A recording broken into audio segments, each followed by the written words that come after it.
Welcome to The Individual Animal, a podcast about dogs, people, and animal sheltering. I'm your host, Nikki, here with my co-host, Bernice. How's it going, Bernice? It's going great, Nikki. How about you? It's good. I just got back from the HSUS Animal Sheltering Expo. That was pretty awesome. Yeah, I got a lot of feedback. Got to meet a ton of people and reconnect with some people, which was good. And we got to play Plinko at our booth, which was super fun.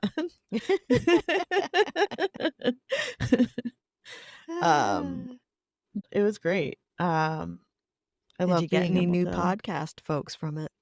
I hope so. The amount of people I told about the podcast, we should have some people filling out the little form to sign up to come on and talk about what they're doing.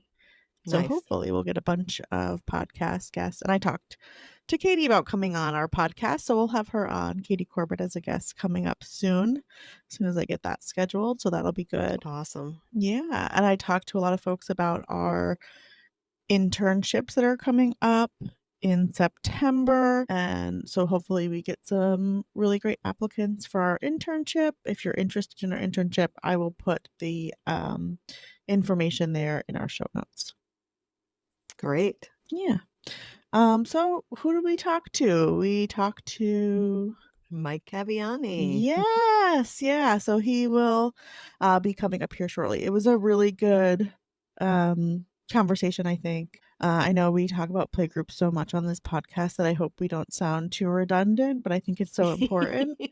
It's very important. It's the only way to really get a lot of dogs taken care of, especially in a very busy shelter with a lot of animals. Mm-hmm. And the episode's not just about playgroups; it's about a whole lot of stuff. So we hope you like it. Here it is. Great. All right, Mike. Well, why don't you just start out by telling us how you got started in animal welfare, where you've worked, and what you're doing now. Sure. I got started 20 years ago, age 18. I was supposed to be a firefighter. That was my whole life goal. And then I ruptured 2 discs in my lower back in the academy in Orange County, California. So I kind of was just like, I don't know what to do with my life anymore, but I knew I liked dogs and cats. We had adopted a couple dogs as a kid. So like loving animals was definitely ingrained in me as a kid. So I didn't know what to do with that love for animals though. So I just saw that there was a job at my local shelter, the Irvine Animal Care Center in Orange County, as a kennel attendant, making like $10 an hour. And so I decided to just try that out while figuring out my life. So I was in 2004 and just got my first taste of animal sheltering, and just pretty quickly fell in love with the whole thing, the need, the amazing animals that were just there, that were no different than any pets I had ever met in my life, and really the immense need. So I fell in love with it, immersed myself in it. Like I said, that was 2004. And, since then, for the first probably half of my career, I focused a lot on dog behavior and learned from everyone I could learn from, including Bernice herself. And I guess notably, worked at the Southampton Animal Shelter Foundation, 2010, working under Amy Sadler, kind of creating a behavior department, early kind of beginnings of the Dog Playing for Life program. And then went to Austin Pets Alive and was there for over 6 years working with Dr. Jefferson, creating behavior programming to save the quote unquote last 10% of the dogs that were still dying at the Austin City shelter. And then, when I was in Austin, that's when I started to really fall in love with the people side of animal welfare as well. So then became the director of life saving in Austin. From there, I tried to successfully run the Orange County Animal Shelter, the county shelter in Orange County, California, where I grew up. It was a tough spot. I don't think they were, ready for a lot of those changes necessarily. So then I rejoined with Amy Sadler at Dogs Playing for Life for a couple of years, kind of going back to my bread and butter, traveling the country and implementing playgroups and, dog enrichment programs around the country. And then I got the itch to get back into brick and mortar, being in person, with a big team. So I was fortunate to join Adam Lamb with Brandywine Valley SPCA in 2020, started 2022. So I've been here now for about 2 years as the chief operating officer. Wow, that's a hefty resume. You have what would you say to someone that's just getting into animal welfare that wants to um, be as successful as you've been? I think a lot of it is just being, a lot of times you have to, not, it's tough to tell someone not to be shy. So I don't want to be insensitive to like those of us who aren't, like really bold, outgoing, people. But I definitely found a lot of success just trying to include myself in as many discussions or opportunities as possible, and at least just not being shy to ask, like, is it possible for me to go to this conference? Would it be possible for me to sit in on this meeting? Would it be okay if I um, you know, when I was, a broke teenager, would the city be willing to pay for this? It's not that much money, but could you pay for this opportunity to go to watch this webinar? The worst thing that they can do is say no, but demonstrating that you have that kind of passion and interest, but like you kind of have to sometimes, I think, find it yourself, and advocate for yourself. So I think that might be the biggest thing I could say is, advocate for yourself. And because animal welfare, it's so fast paced and no one ever has time for X, Y, or Z. And so I think just the other day, I had an employee who would stop me in the hallway and they were like, hey, I just want you to know, like, if an opportunity ever comes up in like the enrichment behavior space, I just want you to know I'm really interested. And I know that was uncomfortable for them, but now I know. Awesome. That's the first person I'm going to think of as soon as we have, an opening in that area. And before we have an opening, I'm going to now give them every opportunity to just also be around it and be exposed to it, now that I know that they're interested. So advocate for yourself. That is really great advice. Does your job currently require a lot of behavior stuff still? Are you still doing stuff? Like, what's your day to day looking like these days? Only because it's my background, I would say, in terms of how involved I am. So, I still love that side of, the industry and the work. I still certainly get pulled to it. So some of it's my own doing, when I walk by, I'm at our Newcastle campus today in Delaware, and, we're an interior facility, but our yards are obviously on the outside. And I'm just walking down the hall. I've got things I'm supposed to be doing, but I see out the window, max out the run and play groups. I'm just like, I'm just gonna go see how they're doing. So I involve myself, but no, I mean, Adam, my boss, the CEO, I mean, he definitely has formally, like the behavior department does,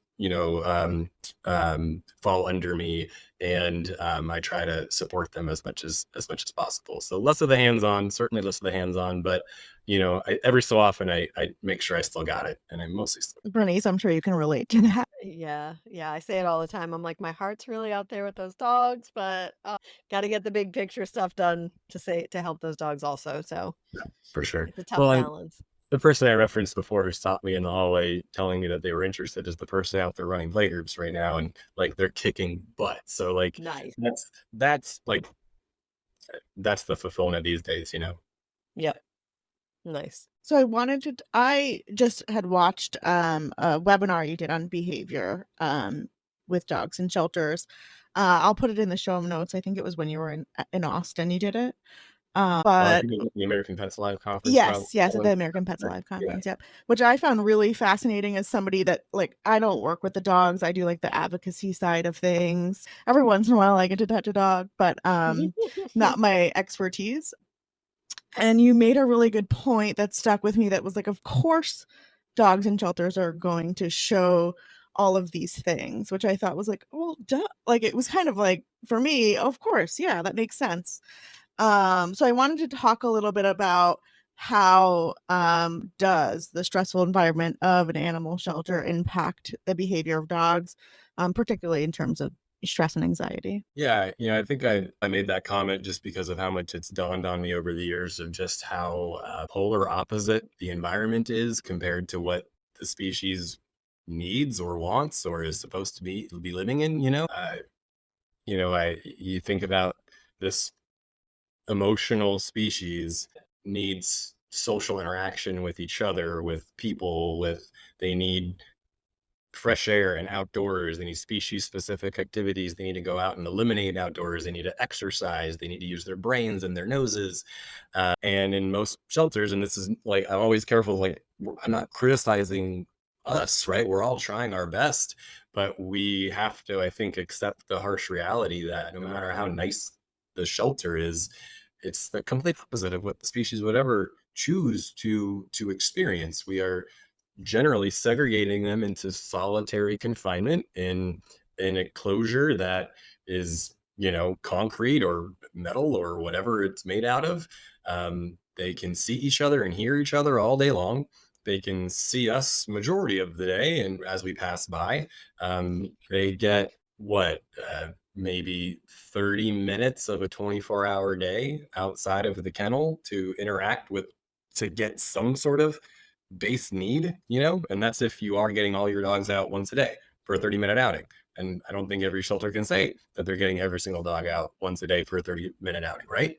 So then we're looking at them all and then we're saying, all right, we're judging you all now based on how you're responding to that environment and making decisions, off of how they're responding to that environment. That's just to, I just think, have us all accept that, to your point, Nikki, like, they're, how would they not? How would they not, experience something in a negative way, when you boil it down that way. So, I mean, how that manifests is always going to be unique to each dog, but, I can obviously certainly go on about, common examples if you want, certainly. But I think that's that more, the kind of just macro level view that, I started to kind of take is just, I don't want that to be like too daunting to people to say, well, then gosh, why are we even trying? We have to try, but I think we should at least accept that harsh reality.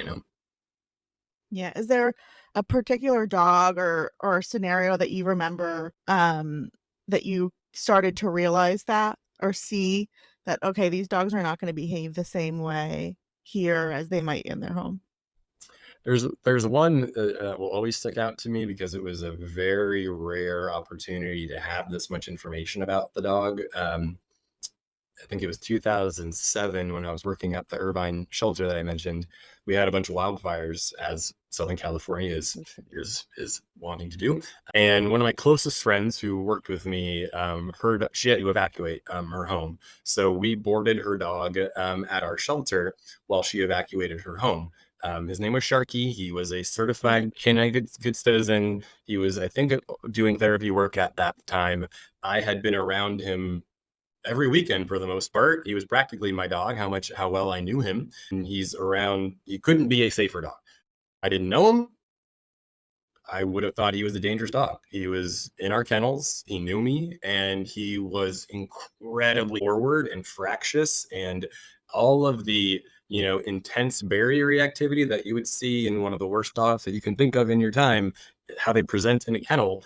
He would not diffuse. He would, even with me, he was just so shell shocked out of his mind to be in an animal shelter, and he wouldn't really diffuse very quickly at all, with how he was handling the shelter environment. And so, again, I had the fortune of knowing him and knowing what he was like, what he is, who he is outside of the shelter environment, juxtaposed with his intense, just complete inability to emotionally handle the fear he was experiencing in that environment.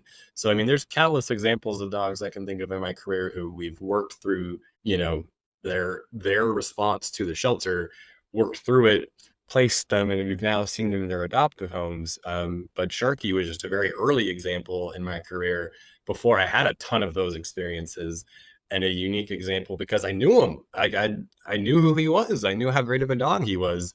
And in the shelter, he would have been a dog that would have absolutely been selected for behavioral euthanasia outside of that situation. Bernice, do you have one of those? Try to put you on the spot. That I mean, there's so many. I think more of the times that we've like traded dogs, right? And seen completely different things. I think back in 2010, Mike, we did some with Southampton. I'm pretty Yeah. sure you were there. And Oh, for like sure. we would see the opposite things. Like they'd be sending us a behavior dog that we're like, there is nothing wrong with this dog. And then would select a dog that we were like, this dog is perfect. And it would come to our place and be like, yeah, I don't actually like dogs. So so it's like different environments and stress in general. I mean, it's just like us, we're expecting something that is very unfair. What would you say are the top three things that somebody that's working in a shelter can do to get to know their dogs better it, out in such a stressful environment Yeah. or Um, outside? sure. I would say, I do lean on I can be a broken record with this, but I certainly lean on playgroups when it comes to getting to know our dog population. And, that's going to be, I still sometimes feel the need to, you know, clarify to people that your play group is such a subjective term. It doesn't mean that you're taking a brand new dog and then throwing them into a play yard with 18 dogs that you don't know and just hoping for the best, right? So, when I say using play groups, it's, you're selecting the appropriate dogs that are social and have good social skills to be a good kind of welcoming party for the dog in playgroups. And you're not just learning about their dog to dog skills, you're certainly learning about their dog to dog thresholds.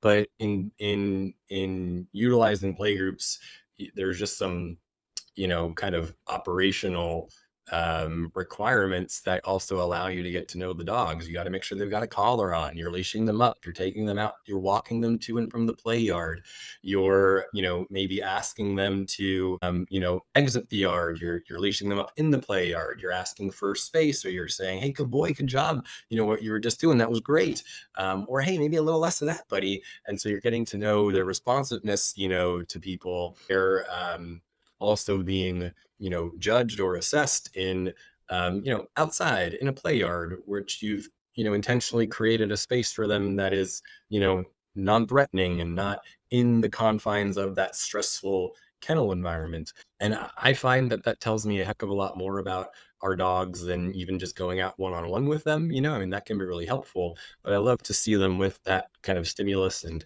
with all the activities that are built in, pre and post playgroups. So I love playgroups, and as a first way to get to know my dogs, from there, it's a bit of a roundabout answer, but making sure that you have a good system to collect on the fly, checkpoint information about your dogs. So our dogs go out with volunteers right away, and they go out with staff right away. And so playgroups are a very early opportunity for them, as are going out with volunteers for a walk, for a hike, for a low level walking session, as we kind of get to know them. But if that information is being lost, then I'm not getting to know them. So like we have QR codes hung around all of our campuses that folks can just quickly scan the code, enter anything they want about the dog, and all that gets automatically sent to the behavior team. So they don't have to go into the shelter software, I love that. to go Where's into. that QR code like sending them to? Like a Google Doc Yeah, or a yeah. Google So Doc? Google Nice. Doc that goes to and all the behavior team has access to, and then they can pull ones out of that they feel like are particularly worthy of getting put into that point. I love But that. this, yeah. So I can roundabout answer, but like getting to know your dogs, well, we have to get to know them through information. And a lot of times, well, somebody said that dog did blank. And you're like, what does that mean? Sure. So making it easy to access that info. Yeah. Are you ever worried that someone's going to put in something about a dog that might not be true about the dog and then cause some Um, people to think that a dog is going to be a certain way or Or no, I otherwise guess you're would be my quick answer. I'm not worried about it because I okay. mean they're not like they're not the QR code is not so accessible that it's like that like adopters would see it necessarily. It's like in the Mhm. interior volunteer and staff walking spaces or at the whiteboards, and stuff like that. So I we orient every volunteer and staff member to, be a part of our team and to understand the importance of all of this. In orientation, we do talk about the importance of documenting and reporting noteworthy behavioral occurrences and stuff like that. So I would be not worried about it. I think if we would have issues with that person outside of just that context if they're gonna just sure. boldly lie about stuff. That's a good point. That's a good point. Wow, I want to implement that now. Start Yeah. Yeah. printing out QR codes when I get off the Yeah. I'm like the QR code queen over here. I think that was like two things. If you said you wanted three, I would just, maybe dovetail into like have a robust volunteer program. Like that's you're not gonna you need more hands on deck to be able to do things with your animals. And so the best thing we can do for that for our animals is to have systemized opportunities for them to participate in, whether it be play groups, whether it be jogging programs, field trip programs, just dog walking program in itself. So they need to have things they participate in, and then they need to have people to do those things safely with proper training. And you're going to have a awesome volunteer force to be able to do that enough to say that you're getting to know them. Do you have some of those volunteer programs? Like the For walking sure. program, those Yeah, things? we have Yeah. all those. Yeah, yeah, for sure. Yeah. So we do, we have, multiple shelters throughout Delaware and Pennsylvania. And so, we have, based on our demographics, like our Westchester campus has, the most amount of those programs because we have the most amount of volunteers. Our little Dover shelter, those programs exist. We just, it's like, hey, volunteers, you two, like come do it, 'cause it's a small little area, but yeah, it's all available to our dogs for sure. How many shelters did you say? Well, I'd say most directly, I would say 5 shelters. Okay. Yeah. Not including like, HSHA, which, our Harrisburg partnership or our Everyday Adoption Center and Plymouth Meeting, not counting those ones. I've Oh, okay. And your Harrisburg shelter partnership seems to be going really well. very They just excited. removed breed labels, and I was very excited about that. A lot of you guys, you pulled up a lot of your material for that for sure. Yeah, and they did a great job. They must have put out a press release because it is like all over the news. The news Yep, picked it up, which is really exciting. Um, absolutely. but and then I saw that they're all of the things they've got going on over there are they're doing really well since the partnership with you guys, it sounds like.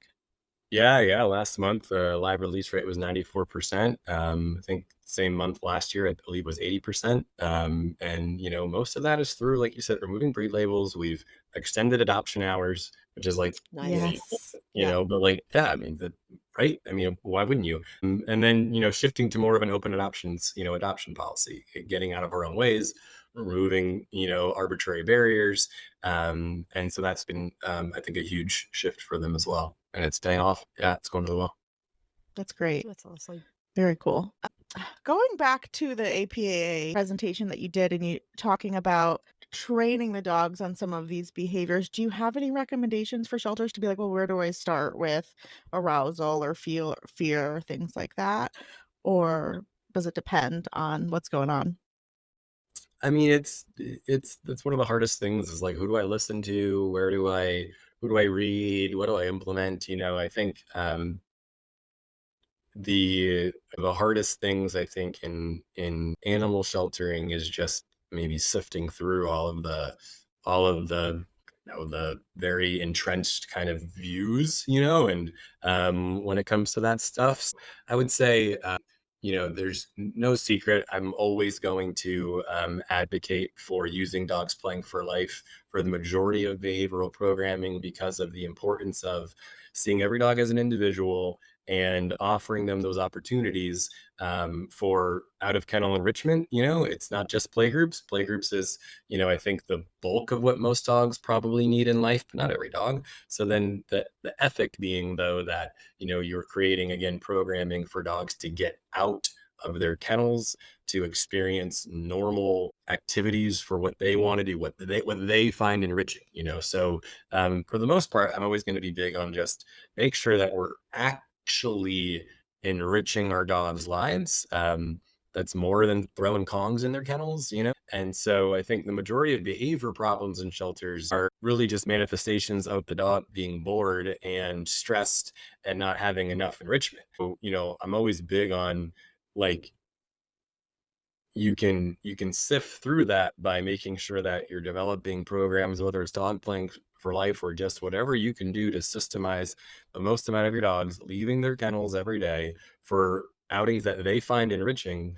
You'll then be able to triage and say who are the dogs that actually still have behavioral issues and who are the ones who are now way easier to handle because they were just needing to get out and exercise and get some fresh air and run around and meet some dogs or people, so it'll feel more surmountable, if you can cut through which dogs were just boredom behaviors and which dogs actually still have remaining BMOD needs, and then from there, I would say learn from everybody. Go to DPFL webinars, go to webinars from any other entities out there, broaden your skills.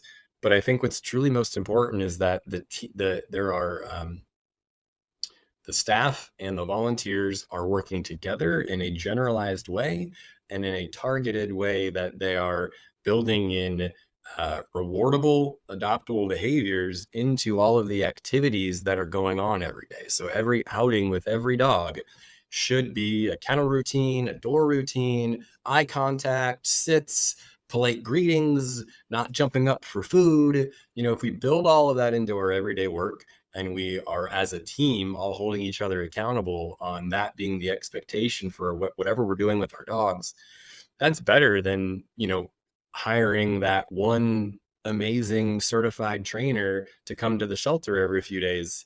That's not going to result in anything long lasting. Would you say to people listening that say that sounds like it's a whole lot of time consuming things that we're going to have to do, and we're underwater as it is right now? Yeah, super sympathetic to that. And so, I would say, it's still being done. So like it's not pie in the sky naivety. It is being done. If you want to look for those examples, it is out there, when it comes to high volume shelters that are still systemizing these habits. We're not talking about some sort of time intensive separate activity that, playgroups, yeah, of course, is a separate activity. If you're not currently doing playgroup and you're being told you should do playgroup, then yes, the simple fact is that is an activity that is not being done that you're being told you should do. But it often can be built into your daily operations, whether if you're taking the dogs out for cleaning, then you're already taking them out of their kennels anyways. Um, I think there's something to be said for, yes, it's hard work, but you still have to do it because that's what your dogs need. But to try to make it realistic, we're always interested in demonstrating, how it's going to work in anyone's, infrastructure. It's not a one size fits all, philosophy to say your dog should get out of their kennels for activities. That's going to look different for every organization, and you shouldn't not do anything because you can't do the whole thing. So whether it's play groups sometimes a week, whether it's starting with volunteer dog walking, start somewhere. But again, there are examples out there of high volume shelters that have built it into their orientation for all their staff. So their staff who are already taking dogs out for whatever they're taking the dogs out for, they wear their treat pouches and they've got a clicker, and they're, yes, you got to change is hard, but getting them to actually change their habits, it's all doable, if you can kind of not paralyze yourself with perfection. Right. And I think something important to point out is once that is in flow, it actually makes everyone's job easier. It is so much easier to do it than not. You actually have less work when you put these things in place, Well, in my exactly. experience. Exactly, Race. Because once you're implementing it and it's become habit, you have less of those time intensive verbally challenging behaviors that you're dealing with. So if the dogs know kennel routines, for instance, if they know to wait at doorways and offer some eye contact and some four on the floor, then that's going to be so much faster and smoother once it becomes habit for the handlers and once it becomes habit for the dogs. It's just the name of the game, and that's what everybody's Yep. doing. So you're not like, oh gosh, I have to go into Roscoe's kennel. Uh, How am I going to even handle it? And so for sure, it becomes part of the culture for the people and the dogs. yep. And I always love running dogs to play groups every so often to go assess, like, they don't know me, so do they show any signs that that the others are teaching them that? And so you love seeing that dog who's like, I don't know you, but I think I'm supposed to do this and put my butt down. Nice, buddy, and then we're out. Yeah. That's awesome. You guys are doing so many amazing things, and outward facing. People are gonna go to your website and be like, "Wow, they've got everything figured out." But do you guys have any challenges that you're currently facing there? I mean, of course, we're facing the same challenges everyone's facing when it comes to the sheer volume of animals coming into our shelters. We service the entire state of Delaware, and Chester County and Delaware County in Pennsylvania. We're open access, and so we are seeing an increase in hard cases. We're definitely seeing an increase in cruelty cases and hoarding cases and neglect cases. So it's been I'm a pretty like sunny, optimistic person, so I try not to like dwell on like the sadness of it. But it's just you can't help but be like, bleep, like another one of these cases, of people and animals suffering, and we're there to to pick up the pieces with the animal portion of it. But we're seeing that just like a lot of the nation is seeing, for sure. We are seeing some of the reality of people. I think adoptions are going well, for sure, and we're fortunate. But it's not. We still see, like, goodness gracious, why are you still here, dog? Like, why are you dogs who are all just great dogs still here? And in Pennsylvania, like, did you go to Amish country? Did you go that route? As someone looking for a pet. So we're still facing those challenges just like everybody else. Something unique that we just recently dealt with in Pennsylvania is, I don't know if you guys saw, there was a new law that was passed that requires any animals transferring into the state of Pennsylvania to serve a mandatory 14-day isolation. And so that was a big deal, that we for that to happen. Our second chance program, I mean, there are shelters around the country that rely on us to have those life-saving flights up here to the Northeast. So that shook us for a moment. I think it was, and it's all still early on, but I think it was a really good example of our ability to quickly innovate, partner. We had some really great conversations with the Commonwealth, and we were able to get some things, some partnerships and some agreements, and to at least make it a bit less detrimental for those life-saving flights that we take in. So we were able to pivot and create a safe space for that isolation period for the animals flying in a way that does not. We were afraid we were going to have to stop flying in these pets that we know our partners are relying on us to train. We're fortunate we can actually help shelters in Texas and other areas where we know euthanasia for space is still a reality. So we were terrified that we were going to have to stop that. But it's going well. We are still having to quarantine for those 14 days, to isolate for 14 days, but we've found ways to get an agreement for them to go into foster homes during those 14 days. And all in all, we're actually exceeding last year's transport numbers in spite of the new law, which is something we're celebrating every month. We're watching it closely, in spite of how challenging it is, through just collaboration and just like respectful discussions, some really creative marketing to ensure that when the pets get here, our public know that they're coming in, and there's the opportunity to foster, to isolate, and to make sure we're communicating well with our interested fosters so that they're abiding by the importance of the law. All of that's resulting in us still, actually even more so, able to save lives way out there too. So that's been a challenge, but it's going well. That sounds very challenging. Do you see any future of that being eliminated or Um, maybe going down? I mean, I think right now we're I would say respectfully, I appreciate that we've at least gotten to where we are currently, where we can at least have that isolation occur in a qualified foster home, and that the foster could opt to adopt after that isolation period. So it's so recent that I don't want to be ungrateful and say that, like, gosh, I wish we could just get rid of it, when at least we've made pretty swift progress that's better for the animals. I mean, but I think the focus right now for us is you know working with what we were able to achieve. And then, it'd be great if, if at some point in future iterations, we could maybe wiggle free a little bit. Again, I mentioned I'm in Newcastle, Delaware right now.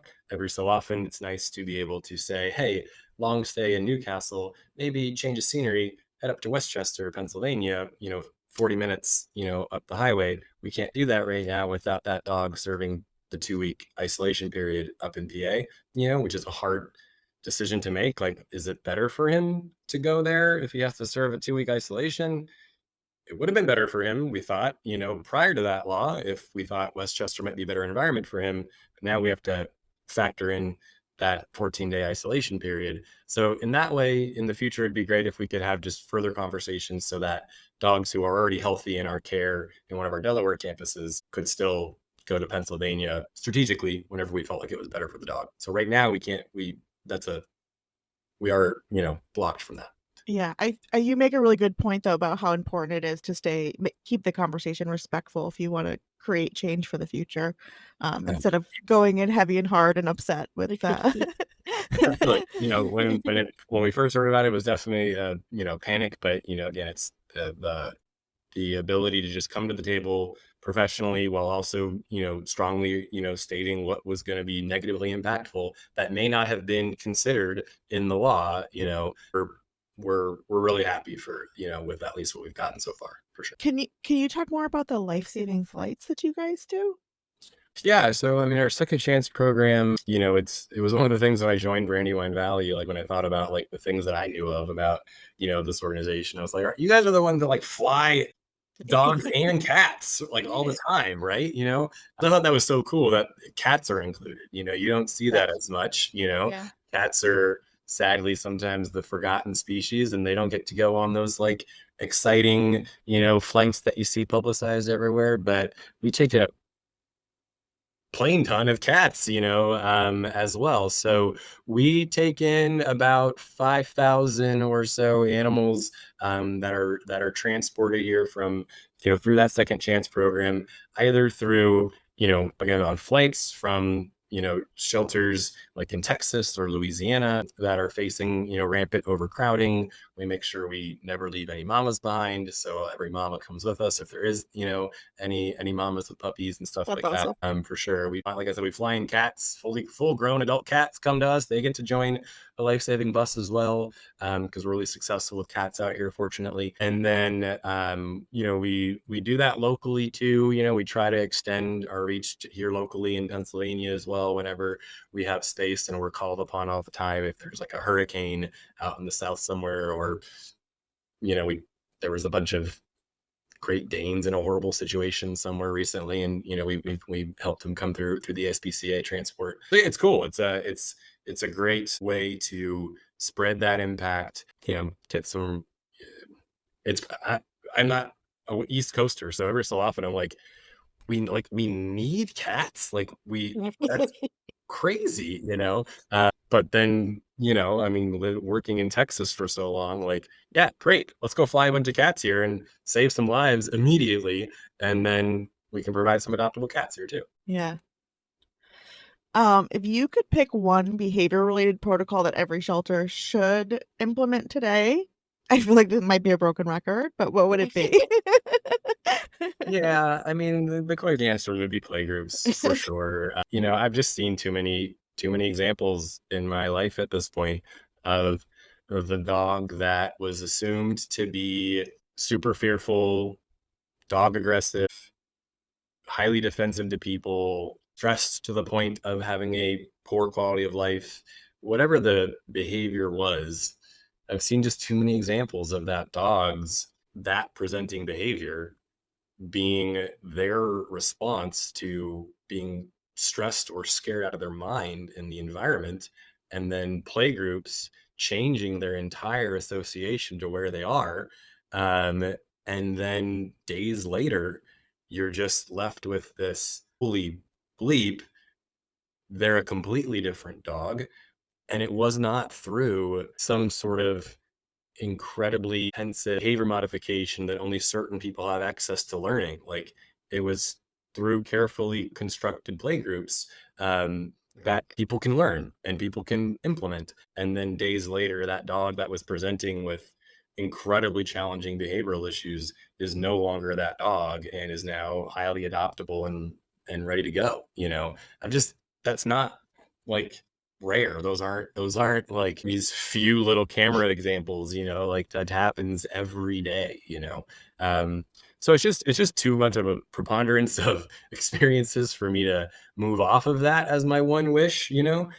But I want people to hear within that though that for the percentage of dogs that playgroup doesn't represent that solution, that dog's gonna still want you to have that same drive to get them out of their kennel and to tap into whatever they do find to be enriching. If that's going jogging every day with that one really hyper volunteer, great, go jogging. If that's doing scent work, great, go do different scent work with him and make that more and more challenging as he finds that fun. I mean, whatever it is that I want people to hear within that if it's not playgroups, that doesn't mean you just force him to go to playgroup, or that doesn't mean you just give up. It means that the drive is get them out for what you think is what they tell you is enriching. And then on the flip side, I don't know, this seems like it would be a harder one to answer, but what protocol would you like to see removed if you could pluck one out of every shelter? Um, yeah, it's how much of a soapbox to get on, like Yeah.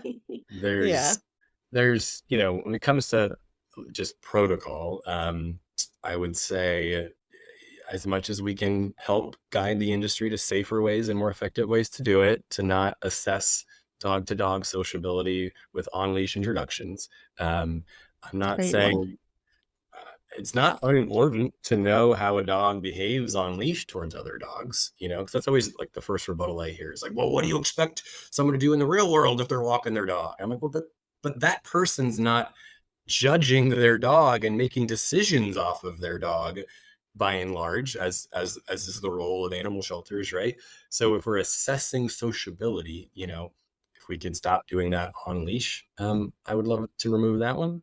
um, and I would just to cheat, I would love one more, which would be to just not make such definitive conclusions about dogs based off of their barrier, their behavior in their kennel. you know it doesn't mean it's not challenging when a dog is very reactive to adopters who walk by. That's incredibly challenging, but we have to put that in its own box and be able to say that that's a challenging habit that the dog has. If the dog is otherwise a friendly dog outside of the kennel, then I just don't want to overinflate what that problem is, and start calling him a dangerous dog if it's what is 99% of the time a bad habit that is created in the shelter. So if we could talk about that better and then just respond to that better, that would be great. Yeah, excellent. Those are both really great. Well, that is all the questions I had. Do you have anything that you want to talk about that you're doing there, or any other programs you really wanted to discuss that I might have forgotten about? I think we briefly touched on it with Harrisburg, but behind so much of this discussion around enrichment and behavior and stress and shelters and all of that is, the fact that we make it easy for people to adopt. And so if our dogs are stressing out really quickly in our shelters because of the premise that our shelters are always going to be stressful for our dogs, then it would stand to reason that we want to get them out of the shelter as quickly as possible. And so, would always enjoyed plugging, open adoptions. We embrace that for sure. And open adoptions does not mean that you're just tossing you want the dog, sure, go for it. So our staff are having thoughtful conversations every day. They're matchmaking, they're sharing everything we know about each dog and cat, and if it doesn't seem like the right fit, they're guiding them towards a better fit. So it for some reason we still have to continue to talk about this. Like I generally was like, why would I don't need to talk about open adoptions, everyone's talking about open adoptions, but we're still seeing it. We still get customers routinely. We have a service where people text us after they adopt. They get a text asking for some feedback, so we get tons of feedback all the time from adopters, which is it's actually really fun. It can make me pull my hair out, but it's actually really fun to get that much feedback. And we still hear all the time people thanking us for allowing them to adopt, even though they're old, or even though they've never owned a pet before, or even though blankety blank, like all the time, people are just like, thank you so much. I went to these other places and was turned down because I only have a 4-foot fence, So it's wild to me that we still have to keep reminding our industry of that, but we gotta start trusting people and trusting our dogs and our cats to like trust them to be good pets. And if it doesn't work out, it doesn't work out, then they got a break, and that's okay too, Yep. So within all of that, we make it easy for them to go home, so they're not stuck in our shelters forever. Yeah, absolutely. Eh, Cool, You but got otherwise, yeah, I mean, that's us. yeah, you guys awesome. are Well, amazing. yeah. That, Thank you that's guys. How true. are you? We're a big Thanks. fan. Yeah. We got to get down there sometime. Let me know for sure. I will happily tour you around all of our locations or wherever you want to go for sure. Cool. So yeah, no, I'm here. So let me know. All right. Great. All right. Well, thank you Thank so you. much for taking the time to chat with Thanks us for today. We having me. really appreciate it. I think it was a really valuable conversation. So thank you. Yeah, you got it. I'll always talk dogs and cats. So thank you guys. Thanks, Thanks. Mike.